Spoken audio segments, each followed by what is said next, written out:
د مرګ مسافر 12مه برخه. تیرا پیدا کړم مسافر د مرګ په نوم باندې بیا، تیرا پیدا کړم مسافر د مرګ په نوم باندې بیا، رب د قهر د پری بیا ځلې ناورین راولا ناورین راولا د اسلامي د مرګ مسافر د داستان درنو قدرمن اوریدونکو، په دې هیله چې روغ او جوړ به یاست. الله رب العزت مو خوشحاله لره. دا د زه محسن احسان مې یو ځل بیا د مرګ مسافر د داستان د خپرونې کوربتوب کوم، په دې هیله چې دا خپرونه تر پایه راسره واورئ. درنو او قدرمن اوریدونکو، په تېر برخه کې مو واورېدل د غزې او اخبارین میدانونو څخه تیر شو او د عمیر بن خزام غرني مسکن ته داخل شو. د پاس نه چا آواز وکړ ودرېږه. دا چې دا اواز چا وکړ او ولې ودروه، دا به په نن خپرونه کې واورو ان شاء الله تعالی. ربیع د خپل آس واګې ونیولې او ودرېد. یو څوکۍ کوونکي سرباز په ډېرې تیزۍ سره لاندې را روان و او د راتللو سره سم یې وویل د کوم ځای او څه مقصد لپاره راغلی؟ ربیع په زاریو سره وویل ما مه ایساروه، زه سمدستي ستاسو سالار سره لیدل غواړم. سرباز څه فکر وکړ، بیا وویل زه پوهېږم چې تا د مصر جنګي جبهې څخه زموږ سالار ته پیغام راوړی دی. آیا دا به ښه نه وي چې ته یو څو ورځې وروسته راغلی وای او یوه ورځ صبر وکړې؟ موږ په غوښتنه کې به ستاسې د آرام پوره بندوبست وشي. ربیع په حیرانتیا سره پوښتنه وکړه ته ماته د ایسارېدو مشوره ولې راکوې؟ سرباز وویل زموږ په سالار څه شوي او د کلا دننه خلک ډېر خوشحاله دي او زموږ سالار هم ډېر خوشحاله دي. ربیع څه فکر وکړ او په غمجنه لهجه وویل ما چې کوم پیغام راوړی هغه د ټولو خوشحالیو نه مهم دی، خو که چېرته ته ما ایسارول غواړې زه به ایسار شم. سرباز په ډار سره وویل زه ستاسو د ایسارېدو جرأت نشم کولی، ما صرف یوه مشوره درکړه، د ټولو فیصله زموږ سالار اعلی کوي. ته ووایه د کوم ځای څخه راغلی، زه به ستا د راتګ اطلاع کلا ته ولېږم. ربیع دا ځل په اطمینان سره وویل ما د منصوره جبهې څخه د رکنالدین ببرس پیغام عمیر بن خزام ته راوړی دی. د څوکۍ کوونکي سرباز په اشاره ربیع مخکې لاړ او سرباز بیرته خپلې پوستې ته ستون شو. یو خط یې ولیکه او د جاسوسي کوترې پښې پرې وتړه او بیا کوتره د کلا په لورې هوا ته خوشې کړه. ربیع چې کله کلا ته داخل شو هغه ولیدل چې د هغه مخې ته عمیر بن خزام، ابو نواس او هوازن ولاړو. ربیع د هغوی خواته ورغی او خپل آس څخه راکوز شو او ویې پوښتل زه ستاسو سالار عمیر بن خزام سره لیدل غواړم. عمیر سمدستي وویل زه عمیر بن خزام یم، وایه زما ورور رکنالدین ببرس ماته څه پیغام را لېږلی دی؟ ربیع د پیغام په رسولو ډېر حیران شو ځکه چې هغوی درې واړه په جنګي لباس کې تیار ولاړو. ربیع ځان را سنبال کړ او په غمجنې لهجه وویل زما سره ستاسو لپاره کوم لیکلی پیغام نشته، زه د رکنالدین یو قاصد یم. هغه وویل عمیر بن خزام ته ووایه چې فخرالدین د صلیبیانو سره په جنګ کې شهید سوی دی. اوس زه د مصري جنګیالیو سالار اعلی یم. صلیبیانو موږ د منصوره په کلا کې محاصره کړي یو، نو موږ ستا مرستې ته اړتیا لرو. د عمیر رنګ تک سور شو، خپل لاس یې د تورې په دستې کېښود، بل لاس یې هوا ته جګ کړ او په جذباتي آواز یې وویل لبیک یا اخي لبیک، زه حاضر یم زما وروره، زه حاضر یم. عمیر ربیع ته مخاطب شو ستا نوم څه دی؟ زما نوم ربیع دی، زه د بنو کانانا څخه یم، زه اوس د خپل لښکر سره کوچ کوم، ته به ستړی یې، ته آرام وکړه. ربیع په مسکا سره ځواب ورکړ ای د شاهینانو سالار، زه ستا سره د دنیا بل سر پورې سفر کولی شم، صرف زما آس تړی دی، که چېرته ماته د بل آس بندوبست وشي نو ستا به مهرباني وي. عمیر هوازن ته وویل هوازنه ربیع لپاره د خوراک تازه دم آس بندوبست وکړه، خو ډېر زر، ځکه چې زه سمدستي کوچ کول غواړم او هشام هم ما ته راولېږه. بیا عمیر ابو نواس ته وویل ابو نواسه لښکر ته د تیاري حکم وکړه، 8,000 جنګیالي به زموږ سره وي. ابو نواس په منډه د خپل کور په لور ولاړ، د خپل کور په بام پورته شو، په خپل غټ غږ سره یې د خپلو ټولو ډلو نومونه واخیستل چې په ځواب کې د کلا دننه لبیک لبیک حاضر حاضر اوازونه چک شول. د مرګ مسافرو په سرونو کفنونه وتړل او د کلا د باندې راجمع شول. عمر خپل کوټې ته راغی، عربیته په خپلې بسترې کې پرته وه، په خوا کې یې نوی پیدا شوی زوی هم ورسره و چې شکل یې د عمر په شانتې و، نوم یې د ابو نواس په خوښه باندې مبتدا ایښودل شوی و. عمر مخکې راغی او عربیتې ته یې وویل عربیتې زه مصر ته د جنګ لپاره ځم کوه.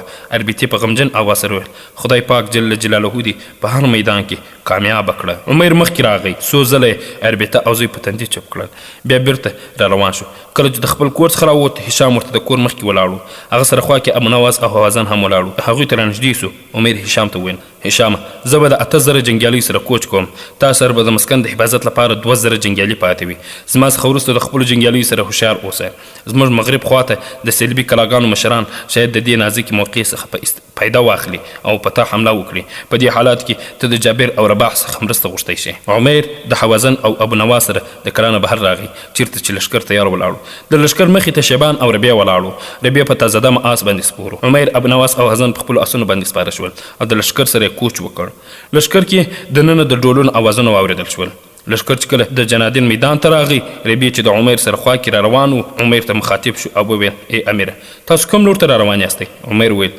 د نیل خواته آیا تاسو د منصره خواته نه ځئ چېرته چې رکنالدین ببرس تاسو انتظار کوي عمیر په ډاډ سره ځواب ورکړ تاسو بې فکره اوسئ ربیع زما جاسوسان ماته د جنګ خبر لمحه په لمحه راکوي زه به د خپل مهم شروع د نیل سیند څخه کوم چیرته چې د فرانسویانو بحري جهازونه ولاړ دي زه به د نیل سیند څخه د میات ښار پورې د هغوی د مرست مخه ونیسم بلکې د دې څخه هم مخکې بنو کنانه پورې به زما جنګیالي د فرانسویانو سره ګوریالي جنګ کوي ربیع په ډېر عقیدت سره وویل ستا په مخ زما جنګي تجربه د نیش سره برابره ده آیا ما ته اوس اجازه ده چې د منصرې په لور روان شم زه به رکنالدین ببرس ته ستا د راتلو اطاعه ورکړم په دې خبر سره به یقینا زموږ د جنګیالیو حوصله جګه شي ته د منصرې په لاره لاړ شه رکنالدین ببرس ته زما سلام ووایه هغه ته ووایه چې موږ به خپلې تورې هغه وخت بیرته خپلو پوښونو کې کېږدو کله چې فرانسویان موږ ته خپلې وسلې وغورځوي او یا بیرته خپل وطن ته لاړ شي عمیر بن خزام له ربیع سره مخشه وکړه ربیع د خپل منزل په لوري په تیزۍ سره روان شو او ډېر خوشحاله و ځکه چې په خپل مهم کې کامیاب شوی و یوه ورځ د ماښام څخه مخکې منصوره ښار ته د شمالي دروازې څخه داخل شو په بریج کې ولاړ رکنالدین ببرس ولید په ډېرې تیزۍ سره لاندې راکوز شو ربیع هم د آس څخه راکوز شو رکنالدین ببرس په ډېرې بېصبرۍ سره ترې پوښتنه وکړه ربیع په ډېر اطمینان سره وویل زما امیره د مرګ مسافر ستاسو مرستې ته لبیک وایه د جنایدن میدان پورې زه هم ورسره یو ځای وم د هغه ځای څخه وروسته زه له هغوی څخه جلا شوم او ستاسو خواته راغلم رکنالدین ببرس د ربیع خبره ونیوله هغوی چیرته لاړل زما امیره عمیر بن خزام د خپل 8000 لښکر سره د نیل سیند په لورې لاړ هغه وویل چې زه به د نیل سیند څخه خپل مهم شروع کوم د دښمن د رسېدو او کومک لارې به نیسم غواړم چې په هغوی ټولې کومکي او مرستندویې لارې وتړم تر څو له سیند سره مخ شي او هغوی باندې به حملې کوم تر څو له پښو یې وغورځوم رکنالدین ببرس په خوشحالۍ سره وویل په خدای قسم د دې نه ښه فیصله نشي کېدلی که هغه د فرانسویانو په شا باندې حمله وکړي او هغوی په دې لوري راشي نو ربیع زه په یقین سره ویلی شم چې زه به دا دښته د فرانسویانو په مړو ډکه کړم دا دښته به د هغوی هدیره جوړه کړم له دې وروسته رکنالدین ببرس په جګ اواز سره وویل هغه ورځ لرې نه ده چې د دښمن د تیښتې ټولې لارې به بندې شي بیا یې ربیع ته وویل آیا عمیر بن خزان زما لپاره کوم پیغام را لېږلی دی هو زما امیره هغه ویل چې موږ اوس جنګ ته داخل شو موږ به تورې تر هغو پورې په پوښونو کې نږدو تر څو چې فرانسویان موږ ته خپلې وسلې ونه غورځوي او یا بیرته خپل وطن ته لاړ نشي رکنالدین ببرس په سترګو کې د مننې اوښکې راغلې مسکی شو او ویل عمیر بن خزام مخلص ملګری او بې جوړې جنرال دی قسم په الله امیر فخرالدین او قطز په غلطه و عمیر بن خزام زموږ د بدن یوه حصه ده چې هغوی زموږ څخه جدا کړې ده هغه زموږ و او زموږ به وي ربیع ته نن شپه ارام وکړه سبا څخه د مشرقي برج قومنده په لاس کې واخله رکنالدین ببرس بیرته برج ته پورته شو ربیع د خپل آس واګې لاس کې ونیوه او مخکې لاړ د اسلامي نړۍ غمخوره تل شاهین راولا شاهین راولا خدای اقصا تبع سلطان صلاح الدین راولا شاهین راولا چې پر امت باندې غږ وکړي او امت راویښ کړي چې پر امت باندې غږ وکړي او امت راویښ کړي داسې غازان پر دغه واړه سرزمین راولا سرزمین راولا د اسلامي نړۍ خبرونه درنو قدرمن اوریدونکو مصر ته په داخلېدو سره عمیر د خپل لښکر سره د نیل سیند په لوري حرکت وکړ جنوب خواته وړاندې لاړ چېرته چې سیند ډېر تنګ و د خپل لښکر سره د سیند څخه تېر شو سیند کې اوبه کمې وې نو په ډېرې اسانۍ سره له سیند څخه تېر شول او د سیند د شمال په لوري حرکت وکړ په لاره کې د فرانسویانو جاسوسان او پوستې هم موجود وې خو ډېر ژر یې له منځه یوړې او مخکې روان شول. د فرانسویانو پړاو ته ورسېدل، چپ لوري ته لاړل، چېرته چې په لږ فاصلې سره فرانسوي سمندري جهازونه ولاړ وو. د جهازونو د حفاظت لپاره په زرګونه جنګیالي په زغرو او وسلو سمبال موجود وو. عمر پرې د وږي شاهین په شان حمله وکړه. فرانسوي جنګیالي له دریو خواو څخه راګیر کړل او د هغوی عام وژنه یې پیل کړه. د فرانسویانو څلورو خواو ته د روم بحریه وه. لمر چې کله په پرېوتو شو په فرانسوي جنګیالیو کې د ماتې اثار راښکاره شول. هغوی په جنګېدو کې د سمندر په لور روان وو. د عمر د تکبیر نارې په جواب کې د مرګ مسافر زوروره حمله وکړه. هغوی ټولو په یو ځل د اسماني تندر په شان په فرانسویانو حمله وکړه. فرانسویان په منډه شول او د مرګ مسافر د هغوی تعقیب پسې شول او د هغوی وژنه یې پیل کړه. کوم فرانسوي جنګیالي چې د وژنې څخه بچ پاتې شول په سمندر کې بحري جهازونو ته ورسېدل. د عمر په اشارې سره جنګیالي سمندر ته ور داخل شول او جهازونو ته یې اور واچوه چې دننه په فرانسوي جنګیالي پټ شوي وو. ټول جهازونو اور واخیست او د شپې په تیاره کې د اور شغلې تر اسمانه پورې جګې شوې. جهازونو او د سمندر په ساحل کې د فرانسوي جنګیالیو د ختمولو څخه وروسته عمر د جنوب په لور حرکت وکړ. دا هغه لاره وه په کومه چې د فرانسې پادشاهان هم لوی تیر شوي او منصوري ته رسېدلی وو. عمر د نیل سیند هغه پل ته ورسېد چې فرانسوي جنګیالي ورڅخه تېر شوي وو او په دمات یې قبضه کړې وه. پل ته نږدې عمر پړاو واچوه. څه جنګیالي د پل د حفاظت لپاره تعین کړل او پاتې لښکر آرام وکړ. د شپې په اخرنۍ برخه کې عمر، ابنواس او حزن ټول لښکر راجګ کړل. جنګیالي سمدستي پوه شول چې د شپې په تیاره کې چېرته حمله کوي، نو ځکه سمدستي ټول د کوچ لپاره تیار شول. لمر راختلو ته لا 3 ساعته پاتې وو چې عمر د خپل لښکر سره د نیل سیند پل څخه تیر شو او په تیاره کې د میات په لور روان شول. د میات ښار چې د لوی د خپل کومک مرکز جوړ کړی وو، چېرته چې په زیاته اندازه جنګیالي هم موجود وو. فرانسوي جنګیالي د غفلت په خوب ویده وو. صرف یو څو جنګیالي د بنو کنانه ګوریالي حملو په خاطر ویښ وو. عمر د هغوی د بې پروایي څخه پوره پیدا واخیسته. د شپې په تیارې کې په هغوی شبخونې حمله وکړه په دومره تیزۍ سره چې فرانسوي جنګیالي لا خو د خوبه راجګ شوي نه وو چې د مرګ مسافرو د هغوی عام وژنه پیل کړه. جګړې تر 1 ساعت پورې دوام وکړ. په دومره لږ وخت کې د مرګ مسافرو ټول دښمن له منځه یوړ. عمر د خپل لښکر سره د میات په جامع جومات کې د سهار لمونځ وکړ. د هغه جومات و چې لوی ترې غوجل جوړه کړې وه. کله چې لمر راپورته شو، شاوخوا د بنو کنانه بې شمېره رضاکاران مجاهدین د میات ښار ته داخل شول. عمر د بنو کنانه ټول رضاکاران مجاهدین را جمع کړل. کوم غنیمت یې چې د فرانسویانو څخه ترلاسه کړی و، هغه ډېره حصه د بنو کنانه مجاهدینو ته ورکړه. د میات ښار د حفاظت دنده هم د بنو کنانه مجاهدینو ته ورکړه. عمر د میات ښار څخه کوچ وکړ.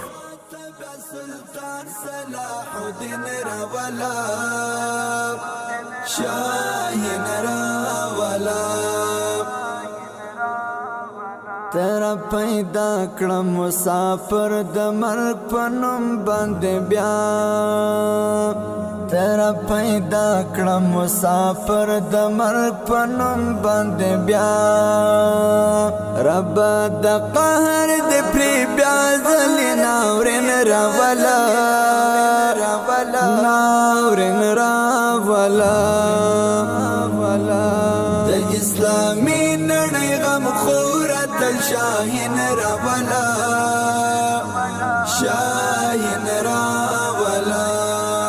خدای اقصا تبع سلطان صلاح الدین راولا، شاهین راولا. د خپرونې دلونو قدرمنو اورېدونکو، د منصوري ښار څخه لا 15 میله لرې وو چې یو بوډا مخه ونیوله. عمر خپل لښکر ته د درېدو اشاره وکړه.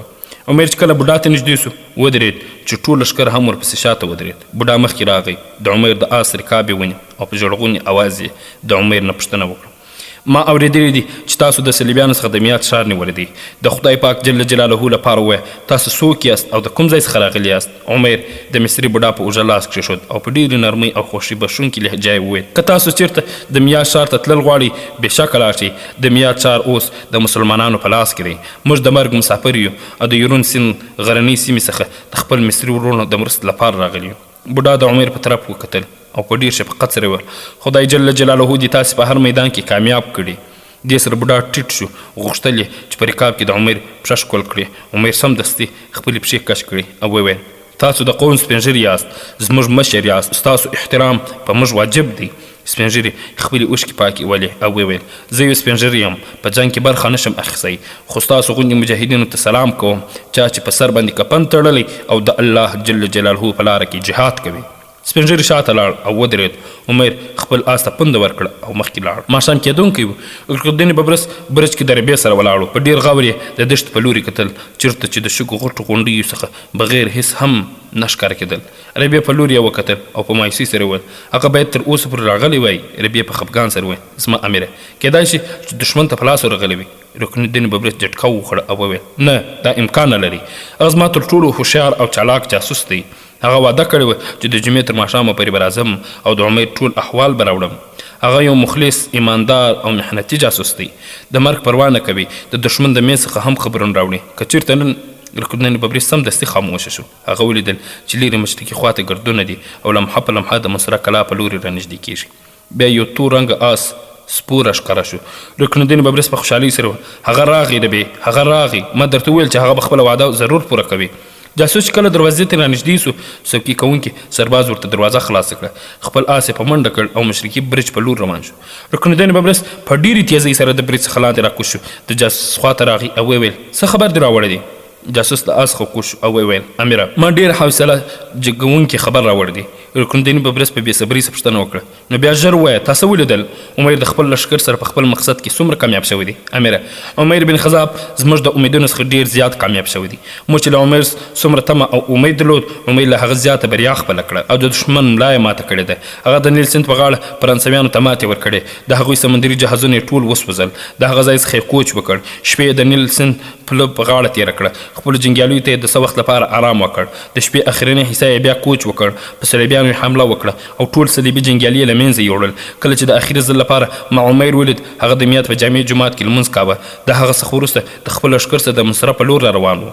که هغه چېرته د بحر صغیر هغه خواته دښمن سره مخ شوی وي د څه وخت لپاره به ایثار شي او په څو ورځو کې به د کومې لارې څخه منصورې ته راورسېږي. آیا ستا د عمر سره خبرې وشوې؟ نه ما صرف د خاموش تماشچي په شان د هغه د لښکر حرکتونه او جنګونه لیدل. ما په خپل ټول عمر کې د لومړي ځل لپاره د توپان سره جنګېدونکي ځوانان ولیدل.